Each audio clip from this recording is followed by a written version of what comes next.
Want to know what to do for New Year's, spiritually speaking? That's coming up right now.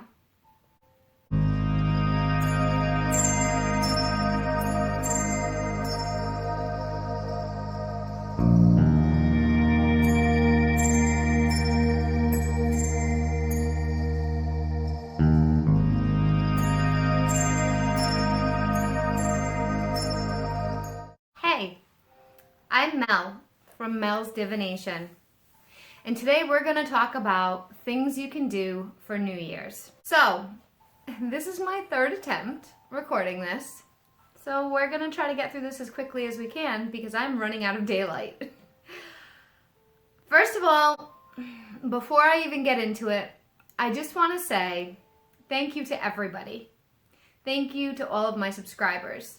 Thank you to my followers. Thank you to the community that has given constructive, kind, positive feedback.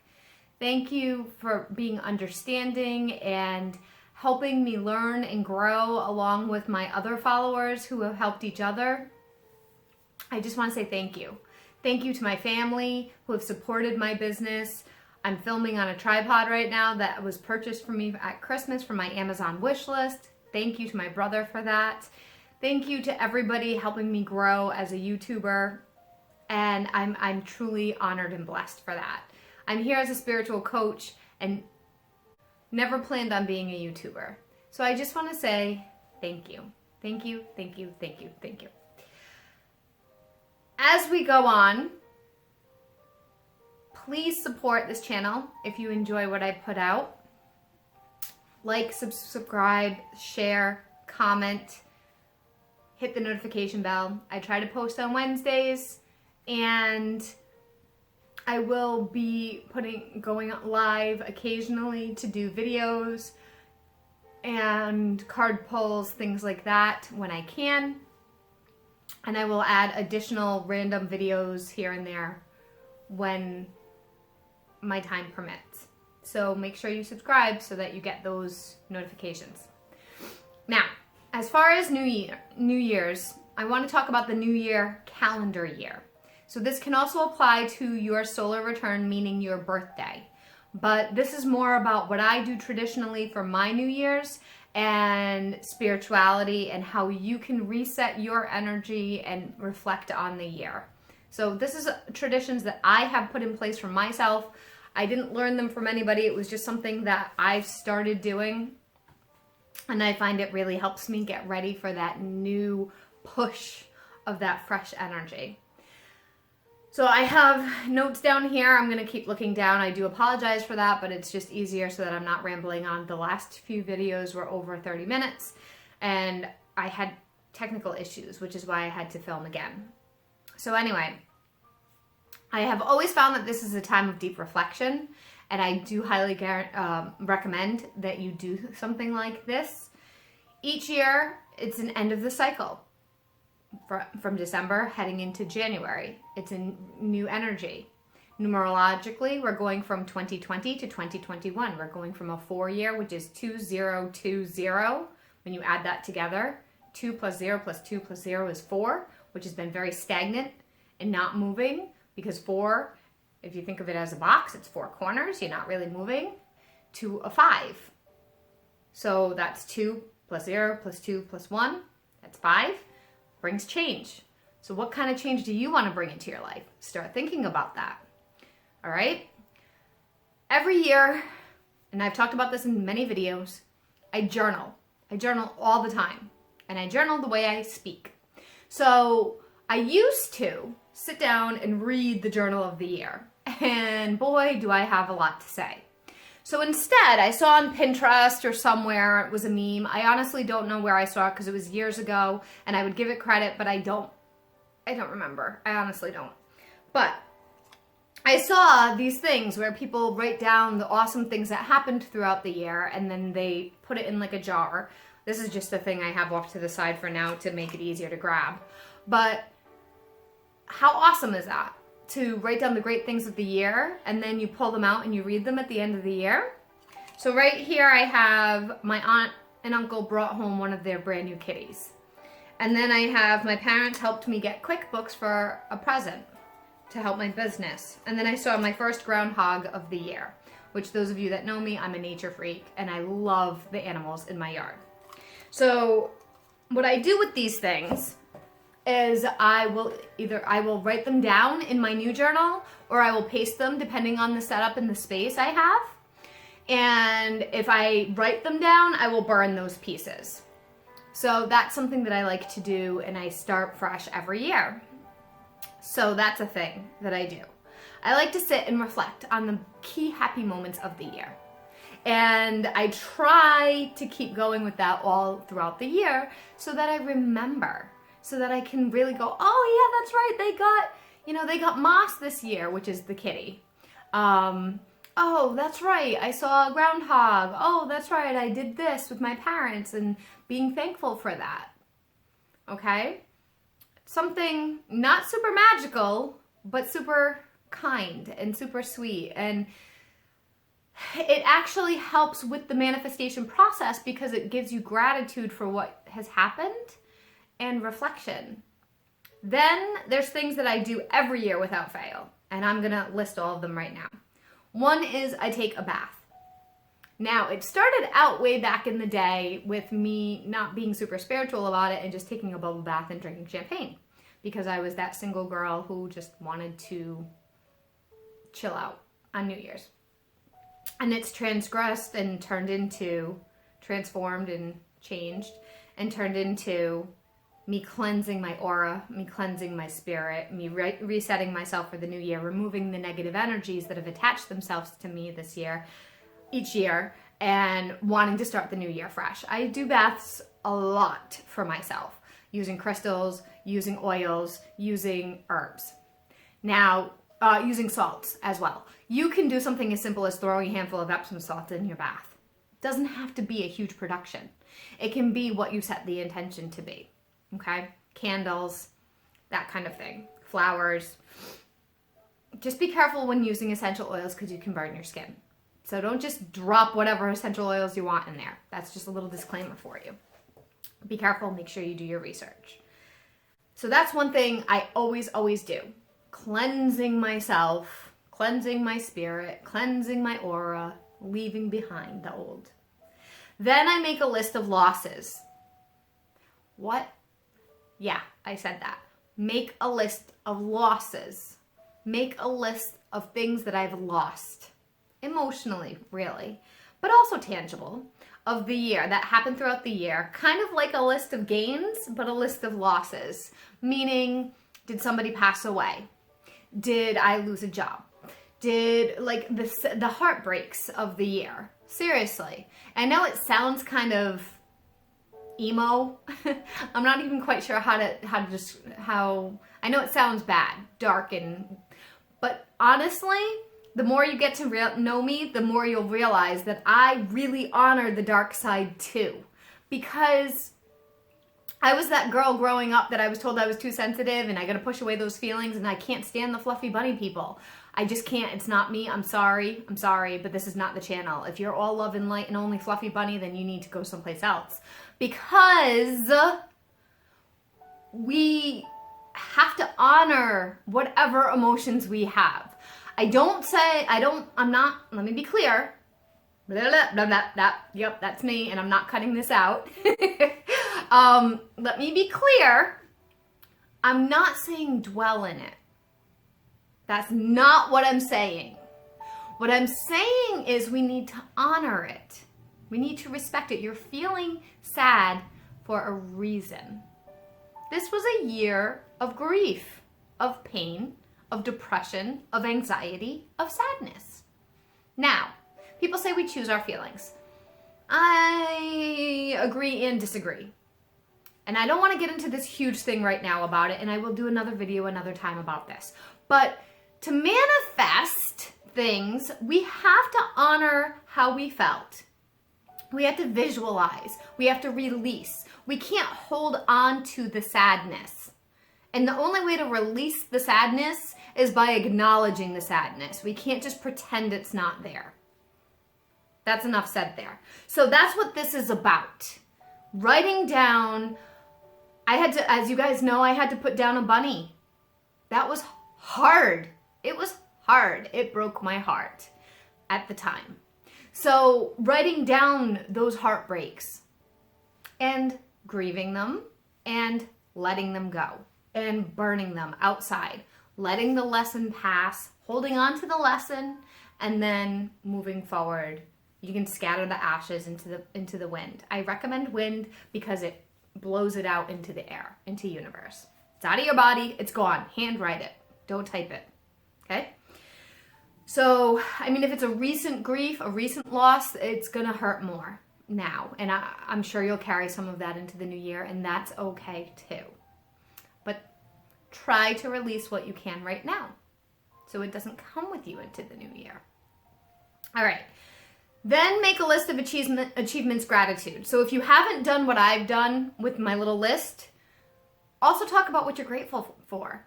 I'm grateful for my home. I'm grateful that I can eat every day. I'm grateful that I can talk. I'm grateful for you guys. I'm grateful for my supportive family. Blah, blah, blah, blah, blah, blah, blah, blah, blah.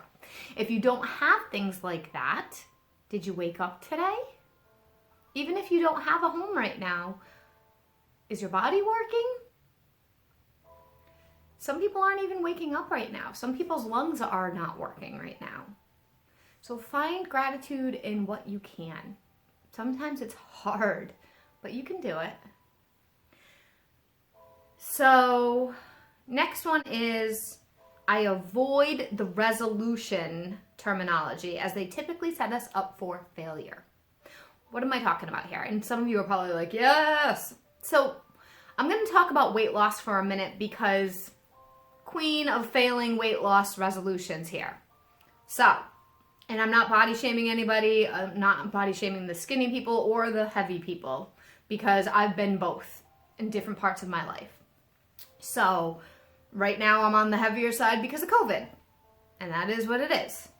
Now, the reason why I want to talk about weight loss is because a lot of people at the new year set that as a goal. I want to lose so many pounds. I want to go to the gym so many days. I want to eat healthy every day. And then usually within the first few weeks of January or the first few weeks of February, there's a hiccup or there's a couple of hiccups and something happens. And I know for me, when I was a teacher and I would set these goals, I would get sick. Like get a cold, get the flu because it's the time of year. And then I couldn't eat or work out the way I normally wanted to. And then it was just like, well, what's the point? And I would feel so defeated. And I would beat myself up. Or something would happen and I would end up having to order takeout or whatever. And it totally defeats the purpose because you end up beating yourself up and it doesn't go well. And then where's the self-love in that? Now your reset energy is gone. Your peace is gone. And you've lost all purpose of that. So instead, I encourage setting intentions of achievement. So you can still achieve a healthy body, weight loss, living healthy, but you're doing it in a different way. Instead of being like, I have to lose such amount of pounds by this date. I have to do this amount of times. No. You're going to live healthy. I live a healthy life. Period. And if you have one day where you eat pizza, so be it. You're still eating a salad. So it doesn't throw off the balance. You live a balanced life. Okay? So it's a little bit different. And you're setting that plan in motion. Okay? I will also do tangible intentions towards a goal. So for example, one year I mapped out how to get this house. And within a year and a half, not even a year and a half, I would say a year. I'd have to go back and really look at it. But I got the house. And I did it all by myself. I don't own this house with anybody else. So right now I'm more focused on business and home improvement. And that will be something what my intentions are going to be going towards. And I'm not going to get super into it because the last time I did, I ran out of time. So, but the key is to phrase it in the present. And that's basic law of attraction stuff, which you can just easily Google. but phrase it in the present, okay, as if it exists now. I always do, so the next thing I do is I always do an elaborate tarot spread. And I mean elaborate. Like I do 15 cards, I do 20 cards. I do like a big one for myself. Bigger than I typically do for like a quick spread for myself. And I use a deck. I have a few decks that I don't use for clients that are just mine. And I use my special decks usually after I take my bath, to see what my year is going to be like, to see what kind of messages, and I usually do a couple of spreads for myself to see what kind of messages I need to hear. Sometimes I'll do a rune reading for myself because that was my first form of divination. Sometimes I'll get a reading from a reader that I trust, which are very few. So I haven't decided what I'm going to do yet. I usually figure it out in the moment. The next thing I want to talk about is it is time to connect with our inner intuition about what's coming next. So meditation is key here. I meditate 3 times, usually, on New Year's Eve. You can do this on New Year's Day too, though. But I usually meditate 3 times on New Year's Eve. I usually meditate around what has already passed. I usually meditate on the intentions that I am setting now to visualize that. And then I usually meditate to connect with my guides and my ancestors to see what they want me, what other messages that I'm missing. What else do I need to know about the upcoming year? So those are 3 separate intentions around meditation. I typically won't work for that day, meaning I typically won't do any readings for clients because I'm resetting my energy. And if I'm pulling in all client energy or letting them connect to me, that's not resetting my energy, that's working with people. So I'll take the day off. I plan and prep and open up to the coming energies, and I always do some kind of abundant spell work. Now, that can be as simple as just that manifestation list that I'm talking about, that setting intention list that I talked about, or it could be something elaborate, like a candle magic or a big thing. It changes every year. So it really depends. You do what works for you. Don't do any of it if you don't like it. It's really what resonates with you. What's really important is being gentle with expectations, but setting positive goals and visualizing and seeing myself really going someplace, especially for this next year. Everyone can and should be doing something like this within the few days of that reset of the new year. So the 31st, the 1st, or the 2nd, if you really have to push it to the 2nd. What I want to talk about, one other thing, how this all came about. Now, I feel like I've repeated myself a million times because I'm on my 3rd video, as I said, but I don't think I've said it yet. So, this all came about, and I don't watch many other video spiritual people. I watch a few, but I don't think any of them have talked about this. So, how did this all come about for me? This all started many years ago, and it's transformed over time. As just like I'm a student of the world, a student of life. I'm constantly evolving and changing, and if I ever stop growing, there's something wrong with me. But just like my practice and my craft has always changed. You know, I keep getting more information, more details, more, like, you can only know so many herbs, you can only know so many stones, you can only know so many spells, you can only know so much, and I'm just constantly wanting more information.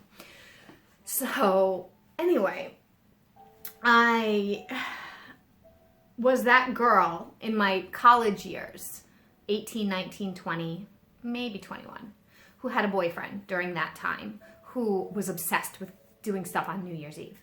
So that was a big thing back then for me. And when that relationship disintegrated, once I hit like 20, 21, I didn't know what to do with myself on New Year's Eve. And I was that girl who was so disappointed and so depressed because I didn't have anybody and I didn't have a date and I didn't know what to do, and on and on and on.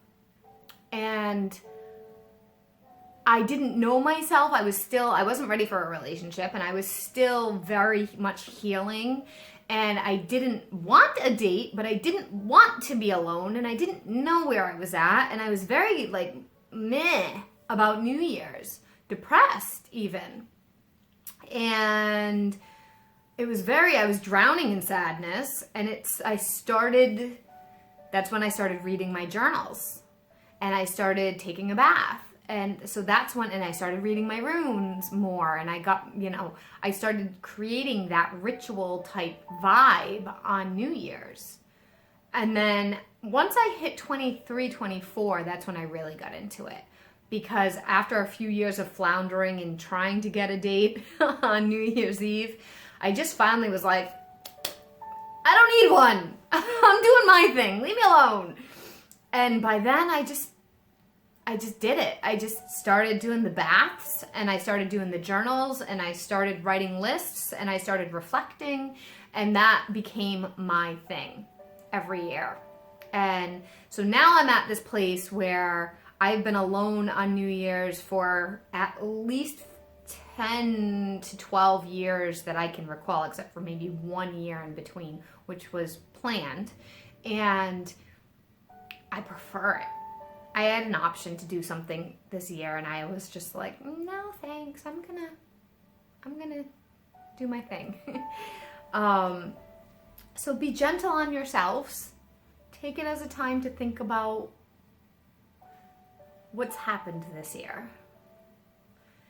Take it as a time to be thankful for still being here, about how far you've come, even if it's only been about this much. Like some of us. And take it as a time to look at where you can go next year. And I am running out of daylight because this is the 3rd video. So let's finish this up. Thank you again so much for all of your support. If you enjoyed this video, or if you have any comments about anything, please comment below, like it, subscribe, share, hit the notification bell, and I will see you all in the new year. Thank you.